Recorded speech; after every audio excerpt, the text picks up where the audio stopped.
Welcome to the Crimson Engine. My name is Rubidium. Today on the podcast slash long form YouTube music video, we are talking about learning, improving, getting better at our craft, whatever that is. I'm going to focus on filmmaking, producing, directing actors, editing, post-production, whatever it is that whatever set of tasks contributes to moving you towards your success. Everyone is going to be different. Everyone is going to have different goals, learning goals, which we'll talk about. Everyone is going to have a different style, which we talked about in a previous podcast episode. I think it was the previous one, number 5, which was there is no right way to direct a movie, just your way. And so today we're going to be talking about if just doing more made you better, then everyone would be doing a lot. And not many people are or do. And I think that quantity is a really important consideration when it comes to improving your skills, improving your career, improving your capitalizing on your potential as a filmmaker.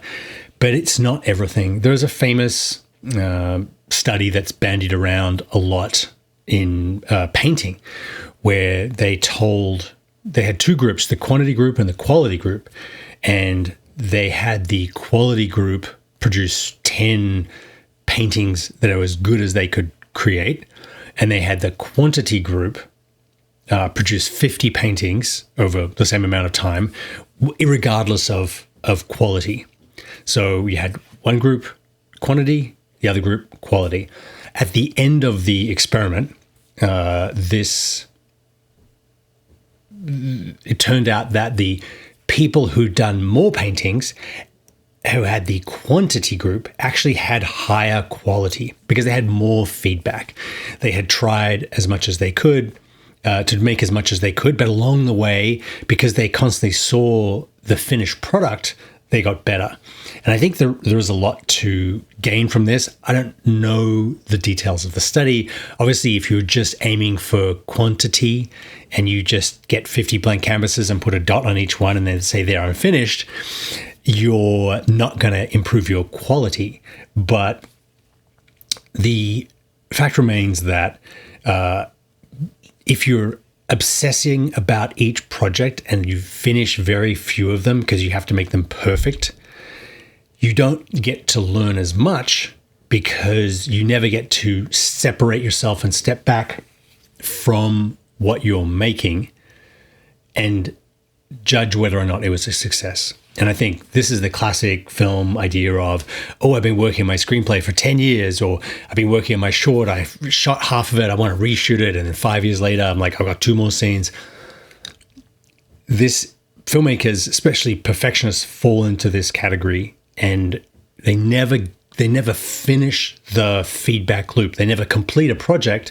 They never get to then take the lessons from that completed project when they've stepped back and looked at it, and incorporate those lessons into the next one, which gets better and better and better. So the first big takeaway to improving your filmmaking, to learning, to whatever your definition of that is, is doing more and setting a number of projects that you think you can do over a set period of time, and then completing those projects, no matter how many obstacles you run into, no matter how imperfect they are. This might be one short film every 2 months, so 6 shorts a year. In 5 years' time, you've done 30 projects that you've been able to do and then look at and assess. You'll be a much better filmmaker than if you just did one long feature film shot over 5 years. Yeah, you can't sell a short in the same way that you can sell a feature, but honestly, most features don't sell anyway. They just end up on someone's hard drive or on YouTube.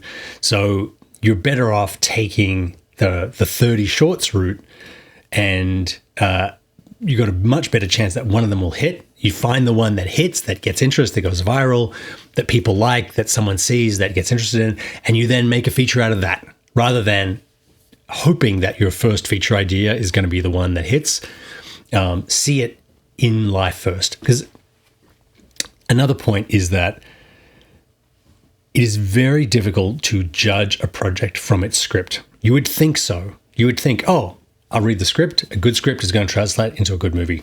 That is not always the case. Sometimes a great script becomes a really flat, bad movie, no matter how good the execution is. And other times, a movie that looks terrible on paper that gets made for, I don't know, the producer needs a tax write-off or the actor needed to do something before they went back to their TV shows. These projects that get rushed into production end up hitting in this strange and wonderful ways. So you can never, a script is not the movie. The map is not the territory. It is sometimes the little changes that get made along the way that make the film come into its final fruition. And the takeaway from that is just make something. Even if the script isn't all the way there, even if you just have a great idea. You know, I shot a short film called Neo Noir. I wrote it very, very quickly just to have something to make, just to test out some ideas, to test out some camera stuff for Devil's Fortune. And it succeeded it failed in more ways than it succeeded. From my point of view, I got to work with a whole bunch of great actors, some of which I worked on Devil's Fortune. I got to be my own cinematographer for the first time, which really translated into a bunch of stuff I made for YouTube and set me off on that different direction.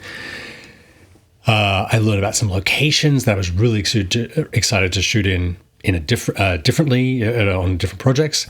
So without the excuse of making the film, I never would have encountered all those things. Now, the film was fun to make. It was, and as a filmmaker, I want to be making films. I don't want to be talking about making films, thinking about making films, posting social media about films I'm going to make. I want to be making them. I would rather be making a film than promoting a film. I would rather be having a film to make than just having made one. I find that sometimes a little bit of a letdown. It is a really, and I think this is definitely how the Canon, the CANNON group guys felt when they were making their films. They loved greenlighting things. They loved setting up. They didn't like all the hard stuff of getting it to a good place in the edit. They loved making the films, and you can see that. I think that's episode 4, What Bad Films Teach Us. The third big point about learning that I wanted to go over was we need learning goals if we're going to achieve something. We can't just say, I'm just going to make a bunch of stuff and I'll get better at everything. I think you want to look at both what you do well. That might be visual effects, that might be directing actors, that might be the art department, that might be great, great plot twists. You want to make what you do well even better. And then if there's something that you do so poorly that it really holds you back, that might be organization of people, that might be communicating with actors. That's a big one. And I have done work on that. I'll do some more podcasts on that to help people find their way. It might be promoting your film once you've made it. If you hate that, don't like doing it, just feel lost, you've got to bring it up to a level or find someone else that can do it for you, which is hard because they would rather do it for themselves. But you've got to both improve your best and then cover your worst. I don't think you need to, unless you really want to, work on things that you're good enough at but don't enjoy. For me, that's... No, I'm not going to say. So you want to make goals. Okay, I need to get much better at producing. I need to be able to organize a shoot and get everyone there for a good price and have them do what they say they're going to do and pay them on time so that I build goodwill. If you don't like doing that, you might need to find a producer to work with. That's hard because that's a job. They want to be paid.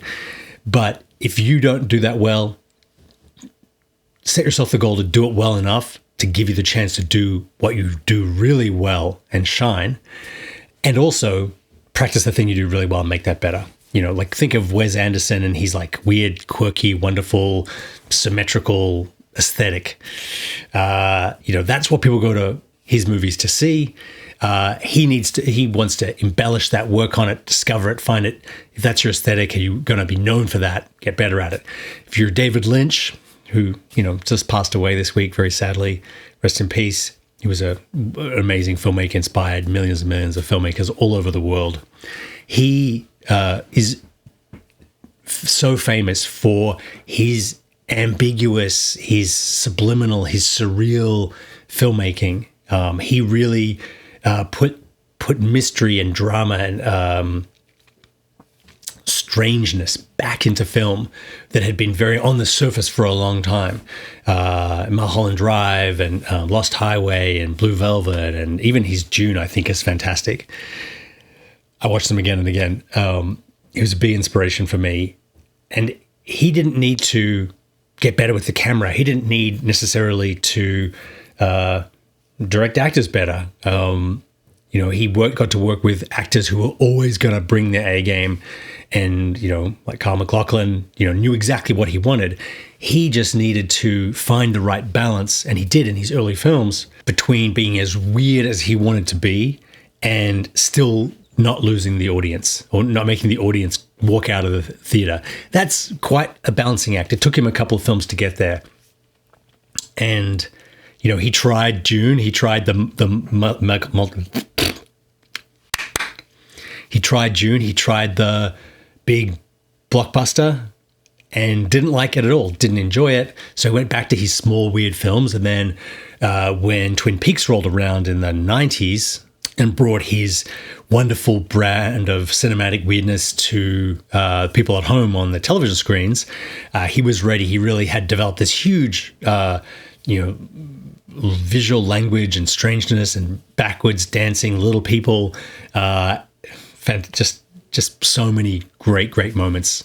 And, he managed to be one of the giants of cinema by creating his own way. The fourth point I wanted to make was that a lot of the time, we only learn through failure. We only learn when we bite off more than we can chew, when we are so aspirational and so daring to try something outside our normal comfort zone that we fail spectacularly, and then from that failure learn a really big lesson that we never forget. If you're constantly making safe movies, if you're constantly doing, formulaic, procedural, by the numbers filmmaking, it's unlikely that you will really progress and learn anything and find your voice as a filmmaker. You need to swing for the fences. You need to strike out and fail so that you can understand what you did wrong. Often, too many people are sort of stuck in this, I'm going to try and break into Hollywood or try and impress someone or try and make my money back by making a safe movie. And the riskiest thing of all is to take no risks. The riskiest thing of all is to end up with a very safe film that's exactly like everything everyone has ever seen before. No one tells anyone about it. There's no word of mouth. You can't really write a review. It's just a generic, romance, thriller, horror, whatever. So you really need to take a risk and realize that some of those risks are going to pay off, a minority of them, but the majority of them are going to fail. And that's how you learn. That's okay. The fifth thing I'll say about this is that you make your best work and you're able to fail and learn from it when you're in this kind of middle band of trying. You're not so stressed and you haven't bitten off so much more than you can chew that you're not sleeping, swerving on the road on the way to set, not remembering your own name, just slugging through it. You'll fail under those circumstances, but you also won't really remember what went wrong. Likewise, if you set up something that's so easy, I was on sets of commercials where literally it was like 3 hours prep for one shot, one product shot. It's a cup. There's some light on it. Then everyone goes home. It's like, you're not really learning much. You're not really pushing yourself when you set the bar so low. So this middle band of reaching but safely, or reaching but with an appropriate level of danger is where you want to be when you're in the learning phase, and if you want to improve your skills, right? If you want to improve your directing actors, for instance, don't pull a stranger off the street and get them to do some crazy long emotional laden monologue. As a non-actor in a weird place with strangers around, that's a very difficult thing to do. Maybe someone who's made a career working with strangers, working with non-actors, might be able to get something. But if you're just learning, that's not the best place to start. The best place to start is with an actor who's, somewhat accomplished or somewhat trained, has control of their own sort of instrument, and has a scene that, while not super challenging, isn't super safe either. It allows you to take some risks, take some direction. You're going to learn much more in that space than you would if asking an Academy Award-winning actor to come in and say one line, or, directors on television that don't even really direct actors, because the actors have been on the series far longer than the director. They know their lines, they know their character inside and out. You can't really say, oh, would John really say that to Sally? The actor will just turn to you and say, yes, he would. So you're not learning much in that context. So you want to find that golden mean, that sort of Goldilocks middle, where you're challenged but not too much, it's safe but not too safe. So they're the circumstances which I think you're going to learn the most. The sixth and final thing I wanted to say about learning is that you do need a complex sort of personality. You need to have the confidence to go out there and try something where you say, okay, I've written something, I've hired you, we're going to do it my way, and then we're going to try in lots of different ways to see which one I think is the best. It's a very egocentric job to be a director. It's not collaborative. It can be collaborative, but what's that great line? Let's work as a team and do it my way. A film needs a single voice. That is the director's job. But you also need to be humble enough to look at the results of your work with clear eyes and say, I did that wrong. I could learn from that. I need to do that better. You need to be able to, at the end of each day and of each shoot, sit down and be honest with yourself and say, you know what? I made a mistake. I made a bad choice. I could have done this better. And debrief and sort of do a post-mortem on your film at the end of each shoot day, if you have time, definitely at the end of the shoot.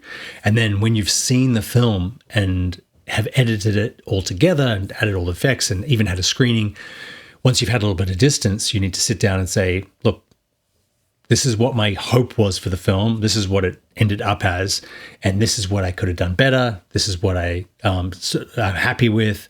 And that is very difficult. That takes a very specific set of skills, as Liam Neeson would say. That takes a very almost paradoxical personality to be so confident and then so eager to investigate your own failings. Because, we're not athletes, right? Like an athlete can run a race and then watch their movements and say, oh yeah, I could improve this, I can improve that. That's just mechanical. With a film, you're really, especially a personal film, you're talking about, parts of your own personality, parts of your own subconscious. You're having to step back out of work that you've done and say, this failed in this respect. If you can do that, if you're able to do that, then I really feel like there's no limits to your career as a filmmaker, because so few people have that self-reflection or the capability of self-reflection. And you only get better at that by setting it as a skill, starting small, and getting better each time. That is where I'll leave it for today. Thank you very much for watching. Don't die with your film still inside you. There are so many stories to tell, and you are the person that can tell them. I will see you next time.